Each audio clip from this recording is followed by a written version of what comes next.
Message yangu ya kupezira to Zanu PF and all the headmasters of chaos.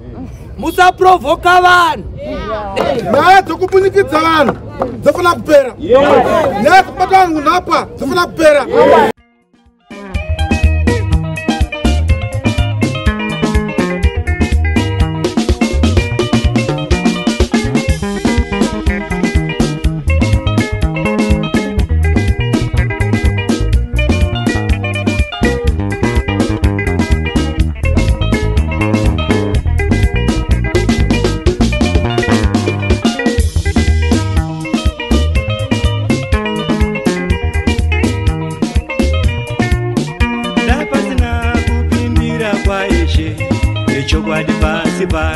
In Zimbabwe, we have seen and heard reports of abductions and torture.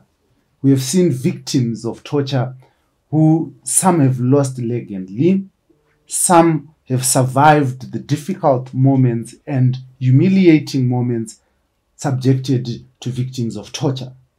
Mostly this has been politically motivated. On the back of my mind, I'd think of names like Joanna Mamombe, Cecilia Chimbiri, Tatenda Mombearara, Justina Mukoko, and one of the victims that sits next to me that I will introduce later in the program. And still today, we have no answers and still don't know what happened to one of those who was disappeared owing to political violence and political kidnappings. On this, the situation right now, this evening, we will discuss as we commemorate the day of commemorating torture victims. Now,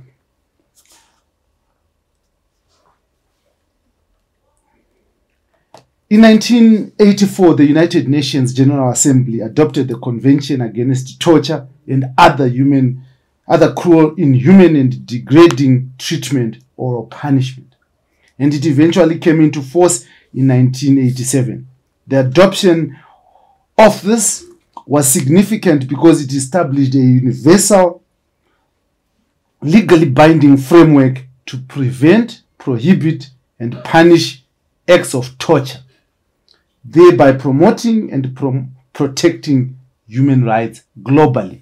Now, this is the essence and this is the crux of the discussion that we are going to be having with me, your host as usual, Dara B. Now join me after this break as I introduce to you my guests who are going to help me ventilate this important matrix.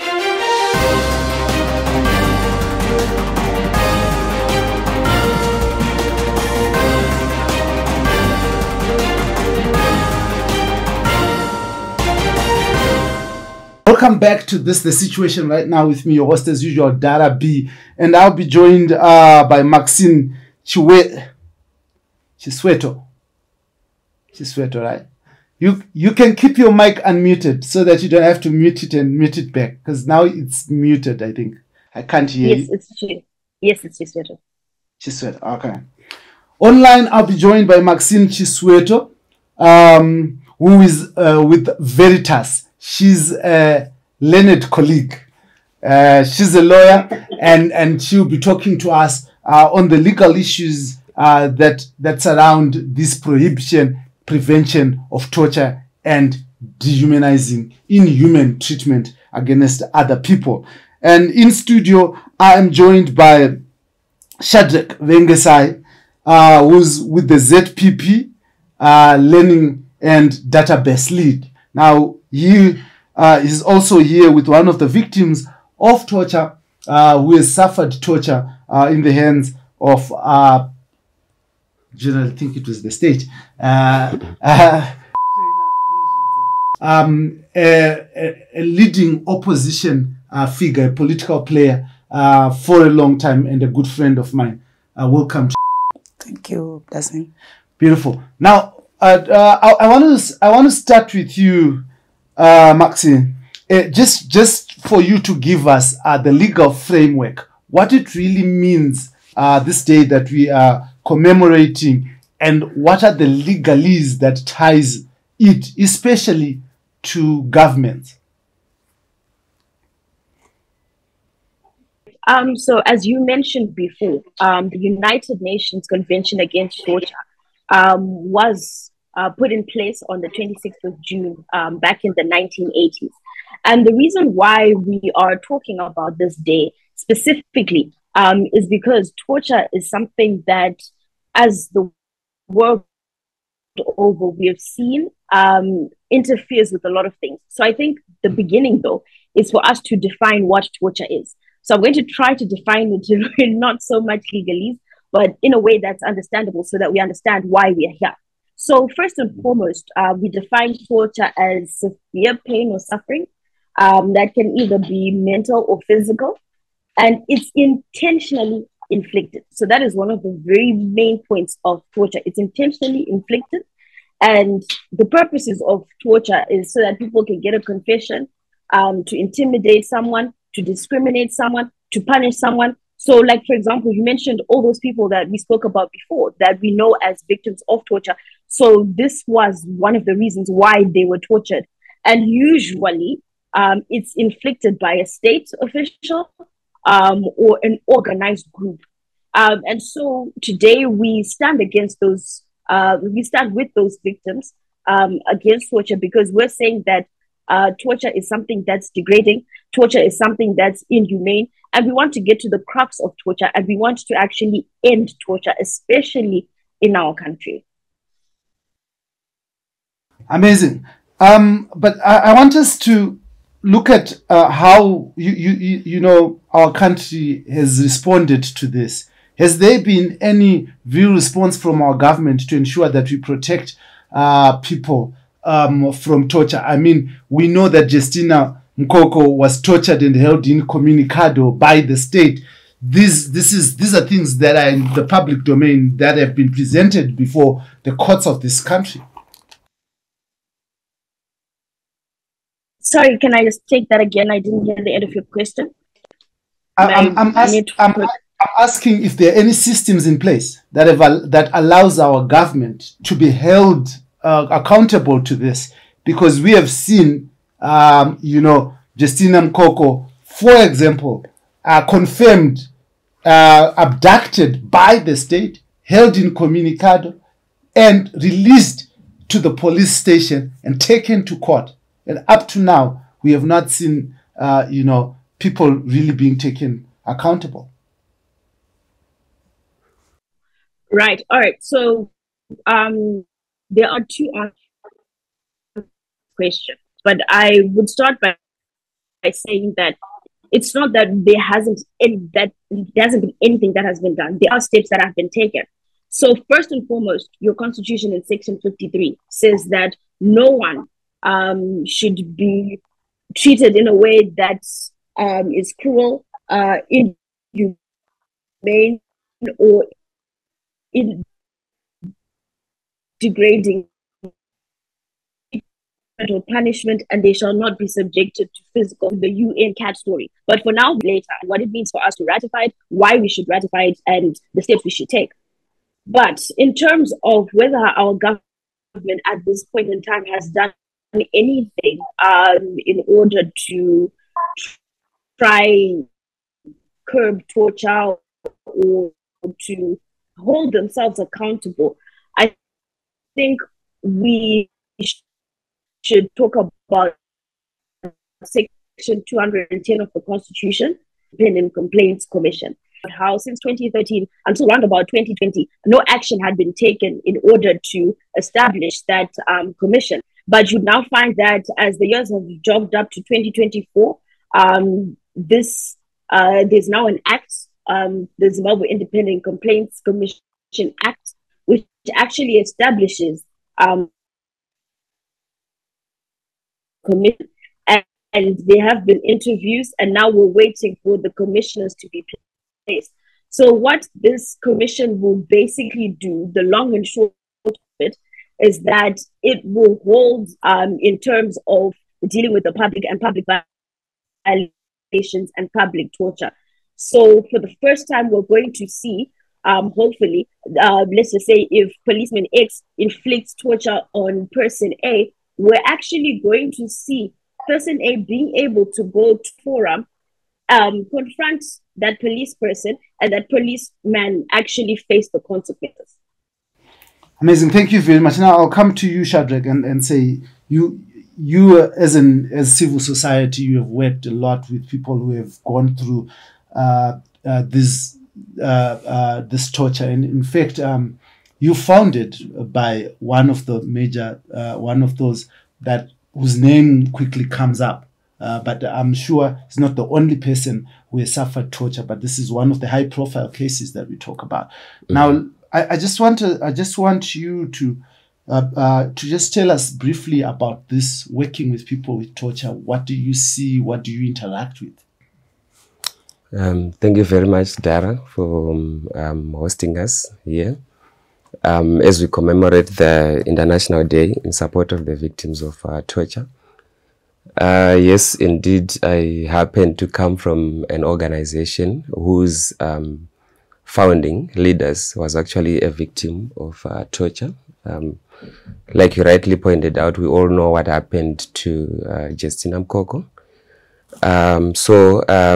The Zimbabwe Peace Project, the organization that I come from, is an organization, is a civil society organization that works to build sustainable peace through monitoring, documentation, and reporting of human rights violations that take place across the 210 constituencies in the country. So let me maybe start by giving you some statistics which highlight the pervasiveness of human rights in Zimbabwe, or specifically regarding torture.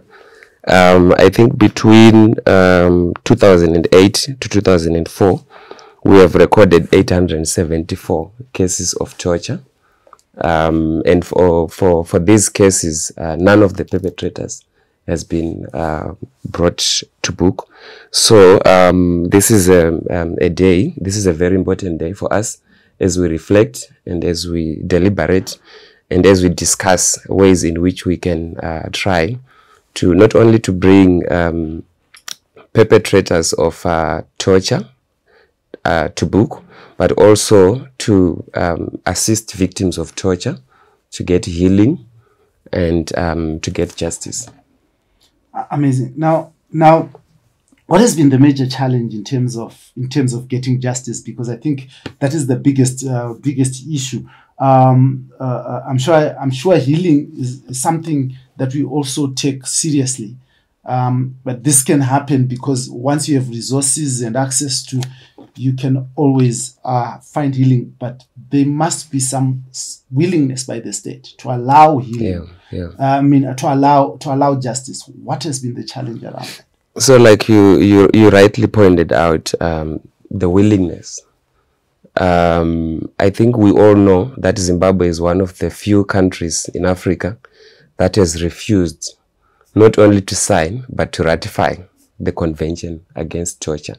So that tells you something about the political will to prohibit torture and to punish perpetrators of torture in Zimbabwe. So that is one of the biggest challenges, the political will, the absence of political will by the Zimbabwean government to address torture. I think another challenge that I would like to make reference to is the impunity of perpetrators. It's closely linked to political will of the state. I've already indicated that of the over 800 cases of torture that the Zimbabwe Peace Project has documented since 2008, none of the perpetrators have been brought to book. So perpetrators of torture enjoy impunity in Zimbabwe, which is one of the biggest barriers to holding perpetrators, not only to holding perpetrators accountable, but also to enable access to justice by the victims. And then the other challenge that I would like to make reference to is weak institutions. I think we all know that our judiciary has been used to weaponize. Our criminal law is actually used to weaponize, the work of human rights defenders. There's been judicial harassment of the work, the human rights defenders. So that is also one of the biggest obstacles to bring perpetrators of torture to account. Then there is virtually no space or opportunity for victims of human rights violations in general and torture in particular to actually tell their stories so that they can access healing.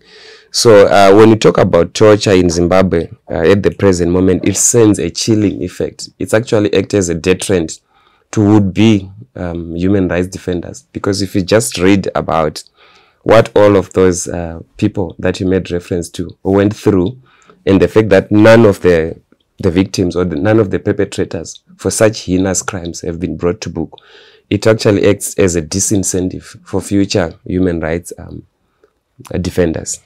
Amazing. I want to just come to you and say, let us have a conversation around maybe firstly your experience. What happened to you, you know, and then maybe we can take it from there. Thank you, Blessing. I think coming here to the studio was not an easy task, because you don't even know how safe you are after this, because a lot has been happening. Like you said, I am a public figure, and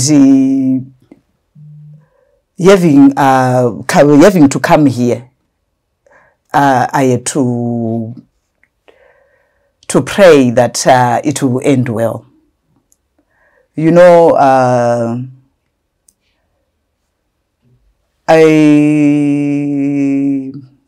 being the Secretary for Welfare for Veterans Activist Association, I've been working with victims since 2008. We formed an organization called the MDC Veterans Activist Association in 2008, and we started working with victims of torture. And when I came here in 2010, I joined JOMIC. When I joined JOMIC, I had to make sure I was working in Midlands. I had to make sure that the issue of police politicizing things must stop. And I think, you know, I was supposed to be killed during the GNU, but still here I am. And I left politics for some reasons best known to me. But last year, during elections, I was attacked. And I said, why am I being attacked? You know, it was not an easy thing. I was kidnapped from my rural home. I'm staying now in Dema. I was taken to Headlands. For 3 days, I was tortured there. Some of the things that happened there, I'm not able to say it freely here, because I've got some children to protect. But a lot of bad things happened to me, and I ended up going to civic organizations to look for help. And the most painful thing that came to me is, in Shona they say, kana ziri kudai pa muti munyoro kokuzoti muti wakaoma. Like I was a pillar of strength to many victims. People will come to me, will share, I will help them, I will give them a shoulder to cry on, but now it's me. And it is not an easy road to walk. And recently, I had some other attacks home. I'm not staying at home right now. I'm actually on the run. And it's not good for me. It's not good for my family. I've got children. They look up to me. But here I am. So things are not well. Things are happening. And what comes to me is like the issue of police. If you go to the police, of late, you know, unoenda kuno mangara, you end up being a victim. The perpetrators are left to go free. There is nothing that is happening to the perpetrators. That's why they keep on doing that. So that's how things are. But you said you've run away from your house, from your own home. You're now not living within the comfort of your own home. Has there been any attempt to ensure that you have safety by the state? Any attempt to make sure that you are safe, your home, and you're able to be the mother to the children? We have walked this path before. Like I've said, which state are we talking about? The same state that will victimize the victims. So by the end of the day, you will see there's no need of looking for justice, because you don't know who is actually behind your attacks. How is your family taking this? I'm sure you talk to them now and then. How are they coping with this, attack on their mother, and the fact that you have to sleep from one place to the other in search for protection and safety? Yeah, it's not easy for them, because for a long time I haven't been there for them. Now that I've said I've left politics, I'm now there for them. I'll take care of them. This happens. They are also worried. They also fear for themselves. I also fear for them, for their lives. Maxine, you were talking about the commissions that are supposed to come into place. Yeah. And these commissions really are about complaints against the police and the army and stuff like that. Mm. But in this case that Trainer is talking about, we don't know who the people are who are behind these kidnappings and harassment are. How do you deal with these? Because I'm not sure. Just help me understand. Can the commission look into this and deal with this?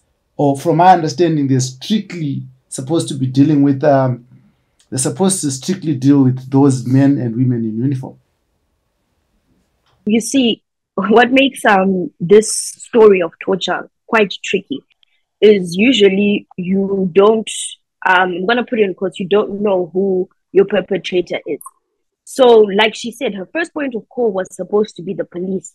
But what do you do when the people who are supposed to help you are not helpful at all, right?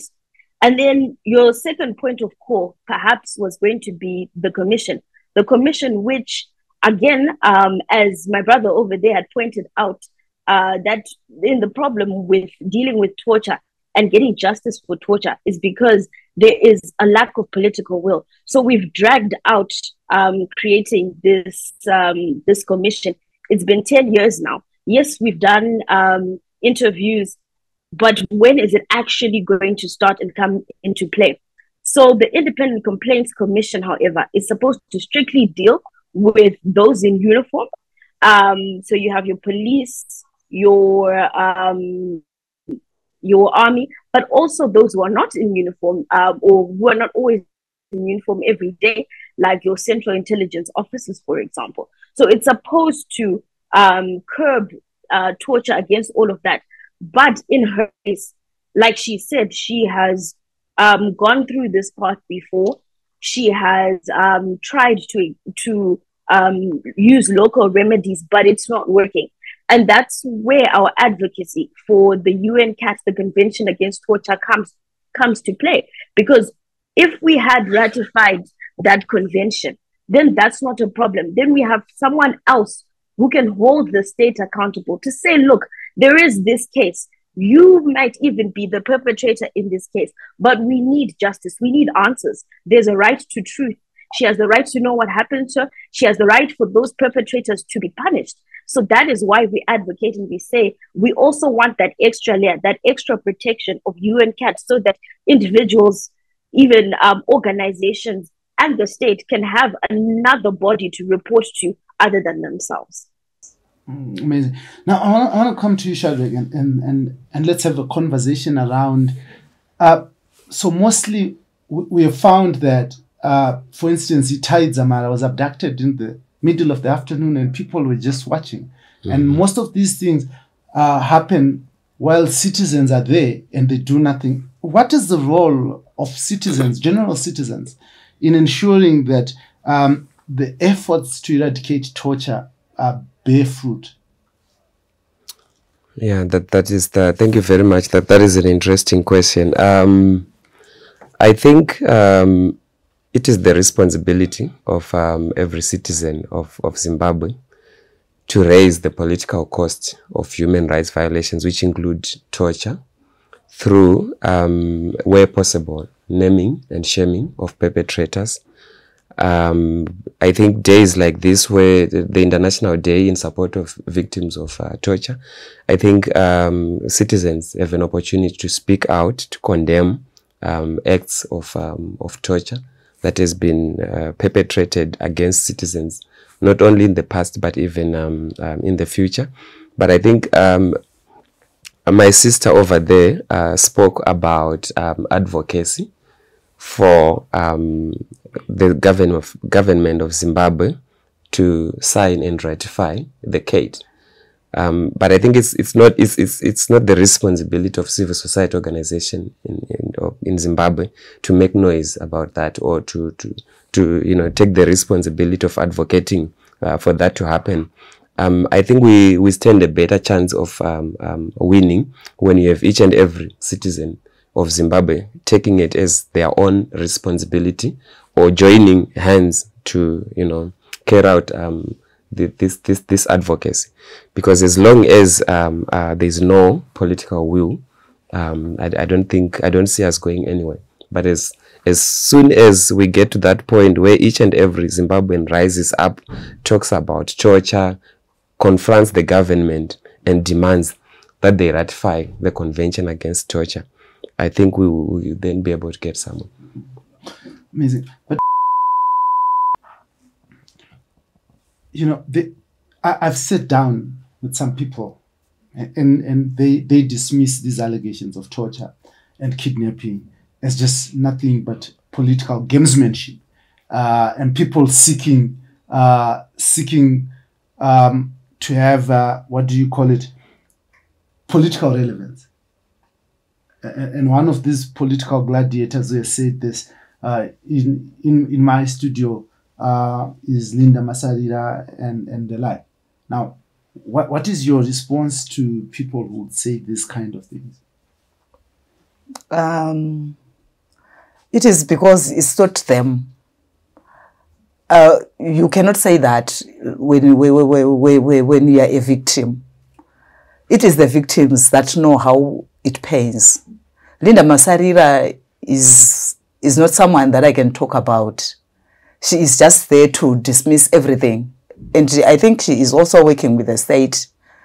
And she knows what is happening. Because for a woman, I followed her stories on the issues of Joanna, Cecilia, Chimbiri, and the like, when she was saying it was not only Linda, it was Linda and Abigail Mupambi, saying those people, they are looking for money and what.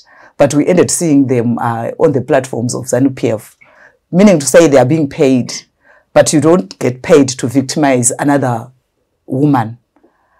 So what is there is we need people to know that people are being harassed out there. People are being kidnapped. People are being killed. Where is Itari Zamara right now? Where is Tondera Indira? Where is Kenyeve? So people are being killed. And all these issues, like the issue of Gifty Tandari. He was shot day broad light in 2006, on the day of prayer. So these things are happening and people are dying. But what is happening is there are things that are happening that maybe the civil society and other players don't know. Because people are not reporting. People are not coming forward. It's not everyone who knows where to go if bad things happens to them. But as we were doing rounds when I was the Secretary for Social Welfare, I saw that people are being harassed left, right, and center. And the issue of torture doesn't affect the victim only. It also affects the siblings, the family around the victim. Amazing. Maxi, are you still there?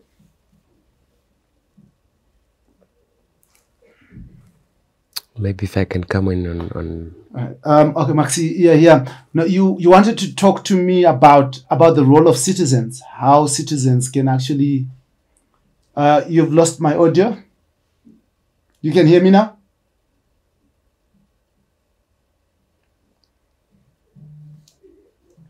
Okay, while she's still connecting, you can come through. No, I wanted to add to what my sister said in relation to your question, that there are some citizens of Zimbabwe who claim that reports on torture are baseless and unfounded. I would like to make it categorically clear that torture does not only exist in Zimbabwe, but is very rampant. I mentioned earlier on that the Zimbabwe Peace Project is a hub of information on credible and verified information on human rights violations in the country. And we've been documenting these cases of torture since the organization was formed. And I just wanted to point out that torture is really, it exists and it's very rampant. And we even have statistics in that regard. Amazing. Maxi, you can come through with your contribution. You can hear me now? So let's have a conversation here. We're trying to connect to our guest on Zoom. We appear to be having suffering slight problems with our technology, but we'll continue with the discussion in studio. And let us talk about healing process. Is it possible, in your view, to find healing with the things that you can't even talk about here, that you went through during this period of torture and being held against your will? It's not easy. It's not easy, especially on my case. The fact that I thought it was easy before I was a victim. But when I got attacked, that's when I saw that it's not an easy road.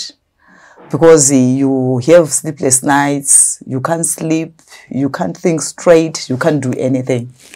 So maybe unless you get to know who actually did this, unless you get a closure, maybe that's when the healing starts. Yeah.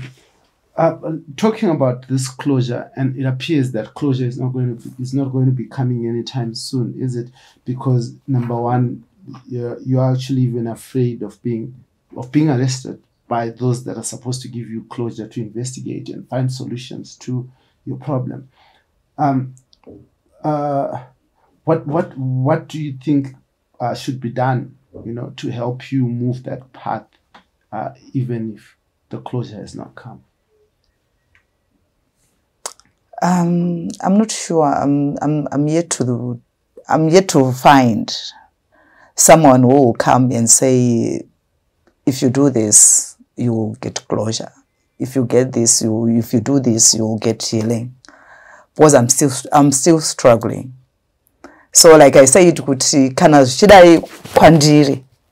What more of a muno anguru opa grassroots asiri inini? Because like when people see me, they know who I am. They know how strong I was. But now I'm broken. So kana shiremera inini? What more of muno arpa grassroots? Akatojo. Amazing. Now, Maxi is back. Maxi, you wanted to talk to me about the role of citizens in making sure that we deal with these issues. Now, you can just go ahead.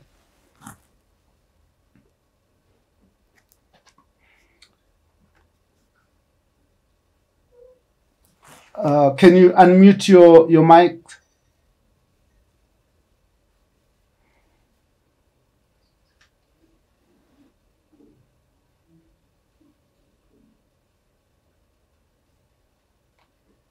Can you hear? Yes, lovely, loud and clear.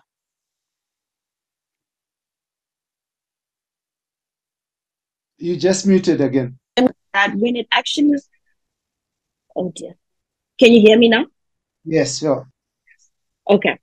So what I was saying was that when it comes to human rights, and especially one such as this one, it is very important for citizens to be involved in a cause like this. And it starts at the lowest level. So it starts at little things, like, for example, when police catch even a thief and they beat a thief, that is something we need to unlearn. It is something we need to know and to say no to, because that in itself is torture. Because once you give them a small stick, they will take the whole paw. So it starts with us, and it starts with us unlearning. It starts with us relearning and standing firm and saying we want no form of torture whatsoever. No form, no matter how little it may seem, is acceptable. So it starts with our attitudes, and it starts with our engagement with our direct members of parliament, telling them that this is something that we stand against. We want the ratification of UNCAT. We need to put pressure on them because they are the ones that can directly have an impact on this ratification. Yeah, but you know, there's a culture of fear in this country, right? There's a culture of fear. There's also our members of parliament are controlled using the whipping system. Section 129, scary stuff. You know, you can just be chabangud any moment. So does this make it? You know, how does it work when we have such a society in our country? You see, these are actually the results of torture. And that's why we're here talking about this today, because torture undermines trust in government, it devastates victims, and it just erodes rule of law altogether, right? But I don't think it is a lost cause, especially when you come to members of parliament and MPs. There have been MPs who have stood against things that ordinarily would not have been popular, but they've made that stand and they've gone forward. So it is about them being strategic, about them finding someone who has a voice in parliament. For example, I'll give an example of how recently we've had the death penalty bill come through a private member in parliament. Before, this was something that's unheard of. What do you mean we want the death penalty to go? But sometimes it takes one person to take a stand to say that, you know what, we want this thing to go. Start the questions in parliament, start the debate, and basically you have to take one for the team and be fearless and say, this is something I believe in. Let's see where it goes, because this is something that affects everyone. And the funny thing about torture is that one day you may be on the side of, for example, maybe the ruling party and thinking that you are untouchable. But the next day you might find yourself in prison at the hands of torture. So this is something for everyone. It's not just for someone who's on the so-called right side or the wrong side, but it's a mechanism that we need to ensure that everyone is safe, because it could be a child tomorrow. It could be you. It could be anyone. Yeah, someone would argue that, these conventions are just nothing but conventions because those who appear to be the police of the state, of the world in terms of looking at this, the United States of America, for instance, they have been outed for torturing, prisoners of war in Guatemala and other spaces. So what more little Zimbabwe? What hope is there for the citizens when the world is turning into a camp of torture and abductions? Right. So I always like when we have this conversation about international instruments. The United States is usually used as an example, but many a time the United States is not signed to many of these protocols, many of these conventions, and they want no part in it simply because they want to get away with it, right? But again, like I mentioned earlier, especially with the UNCAT, this one is not a lost cause, because once we ratify ourselves and we say that we're ratifying this convention, we are then taking it upon ourselves to say that torture is a crime in legislation in our country. So we're taking it upon ourselves to say that, okay, beating someone is a crime, especially when it's in the hands of the state. We're saying that there is a direct consequence of this torture that we're talking about. So that's where it starts. It's a show of our commitment on the world stage, and even just as a government, that if we say that we're against this torture, then there are other mechanisms that can also come in. You have things like peer review mechanisms where other countries can come in. They do like an inspection of the torture that's happening here. You find that there's also a committee against torture that people can report to. So it's just an added extra layer. But what we then need to do as the citizens is to have that belief and that culture that we can hold these people to book and that our law has to work. Amazing. Now, sorry, let's talk about moving forward as a nation. How do we move forward? How do we, you know, as a civil society? Obviously, you're putting you also have you know, thoughts that you've put through or engagements that if you can share those with us. Yeah, thank you very much. I think my departure point would be what my learned colleague just said, to say, as Zimbabweans, are we in agreement that torture is indeed something that needs to stop? And then we can start from there. I think she made reference to the Zimbabwe Independence Complaints Mechanism, which seeks to operationalize Section 210 of the Constitution of Zimbabwe. And she said that once that, you know, that institution is in place, people would be able to report, you know, incidents of torture at the hands of the state security agencies. But if you have the government that is putting in place such an institution, yet it's the same government that is refusing to sign and ratify CAT. So you still go back to the political will to say, will people even be confident in you know, approaching those institutions and say they would like to bring the soldiers or the police to book? So I think it starts at the political will. So we really need to engage and say, do we have consensus that torture is a bad thing that needs to stop?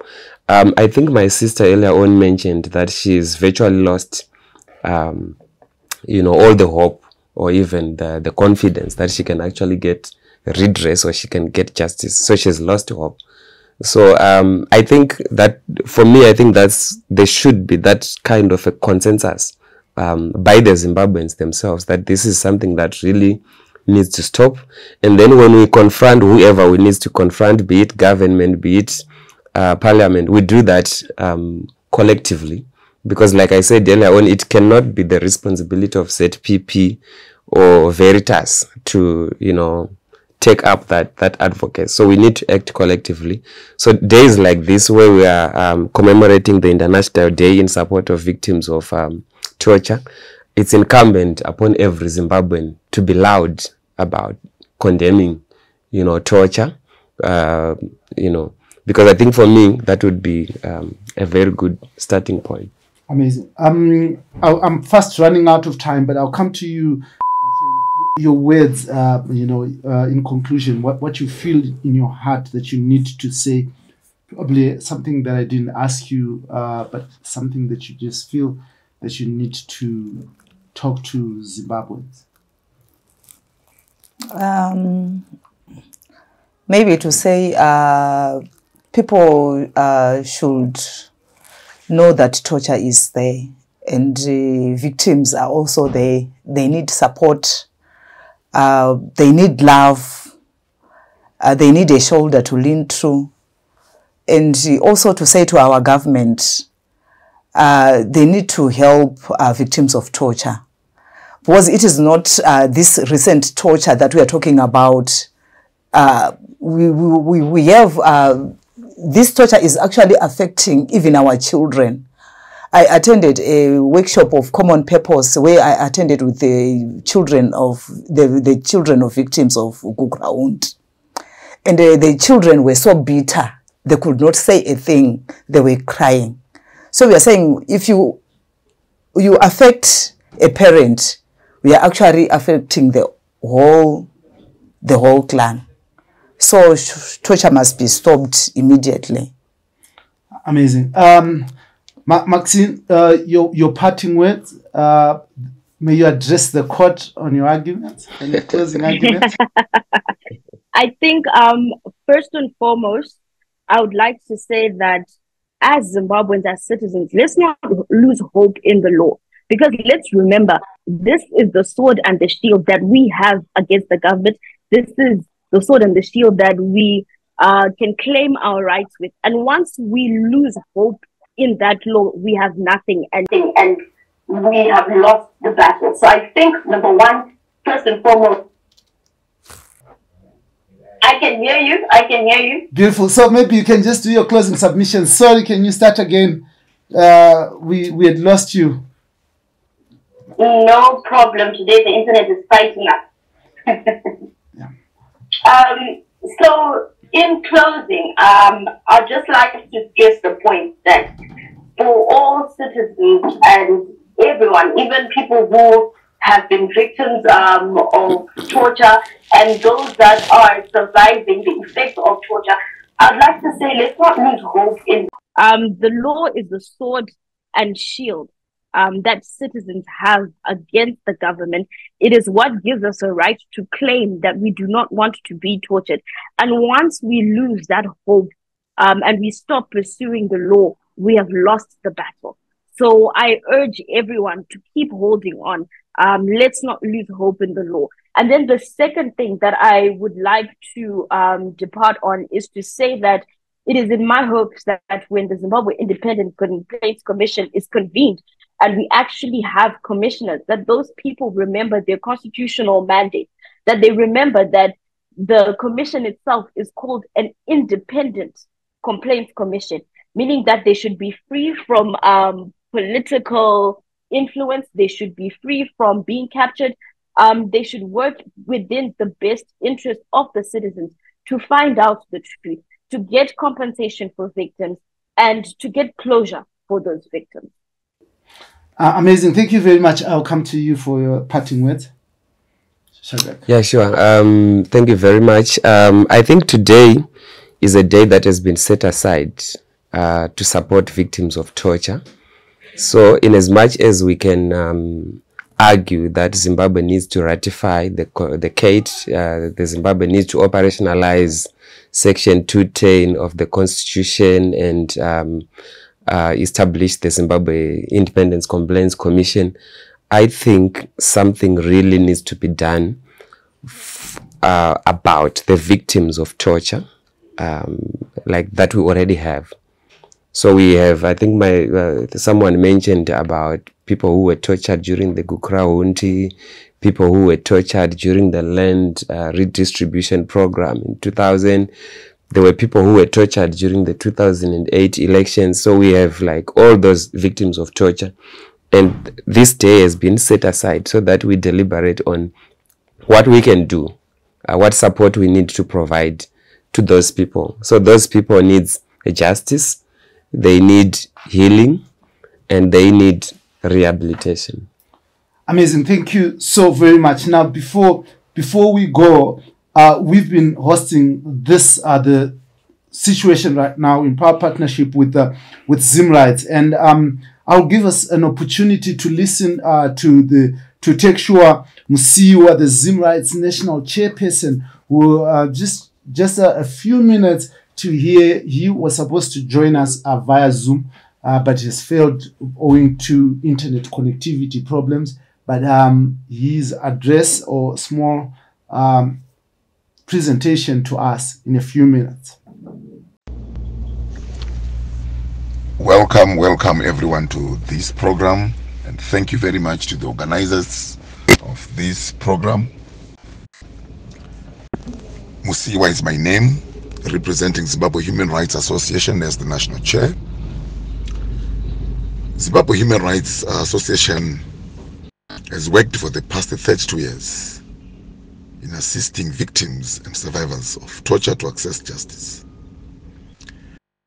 As an organization, we are currently running a campaign to end police brutality, which is the main source of torture in Zimbabwe. There are so many cases which came to public domain, or which are in public domain, but I would want to pick just a few. We remember in 2020, Letson Mue died in the hands of the police in Bulawayo. Surprisingly, up to now, the perpetrators have not faced justice, which is a cause for concern. We also remember in the same year in Bulawayo again, the Mpofu sisters were assaulted and nothing is being done. Recently, we have the case of young people who were arrested on the International Youth Day, and they told their lawyers that they were tortured by the police. We call upon the police not to torture suspects and not to use torture as a substitute in carrying out investigations. So as we commemorate the International Day in solidarity with the victims of torture worldwide and also in Zimbabwe, we also call on the Parliament of Zimbabwe to ratify the Convention Against the Torture. This will help with criminalizing torture and holding perpetrators to account and finding help for survivors of torture. Now, I want to thank you very much, all of you, my guests, Maxine, Shadrach, for coming through to have this discussion. Now, torture is degrading, is dehumanizing, and its effects are felt long after the process of torture has stopped. In fact, some actually argue that torture starts at the point where it stops, because it comes into your mind as you sleep, as you walk. You will never be the same again. Attempts to heal might be made, but the mind is a complex thing. The moment you sit and you're alone in a space, some people who have been abducted and tortured cannot stand dark rooms anymore because it comes back to them. We as a people must treat others the way we want to be treated ourselves. We must feel passion. We must protect the weak. In fact, leadership, true leadership, leading nations, is about protecting those who can't protect themselves, speaking out for those who can't speak for themselves. We can't hide behind guns, behind thugs, abducting people from their living rooms in the dead of the night or in broad daylight so that we retain and attain power. That is evil. That is wrong. Stop torture. Stop degrading others. Build a better nation, peace and prosperity. I am your host, as usual, Dara B, in proud partnership with Zim Rights and amazing guests that I had in studio and virtually this evening. Good night. Thank you very much, guys. Thank you. Thank you, Maxi.